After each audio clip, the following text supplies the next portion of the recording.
inject you. Why you will inject me? You want to be a nurse? Yeah. Why you want to be a nurse? Because nurse is so good. So good. Yes. Paano mo nabal nga they're good? Because they have a lot of money. Huh? A lot of money. They have a lot of money? And then it's so hard. They work so hard. Paano mo nabalaan nga they work so hard? Because they can, when they die people and then get their baby and Oh, they're helping their baby out from their tummy. Amo na.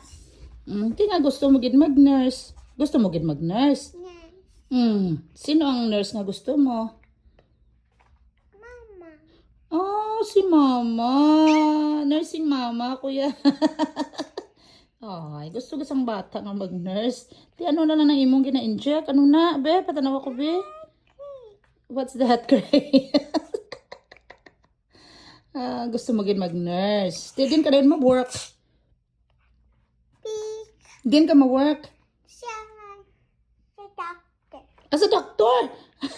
Basi sa ospital. Hospital. Sa doktor ka mo. Ay, di patanaw ka bisang future nurse. Dula ka man kapahuwa, kapangusay. You did not comb your hair yet, di ba? Okay.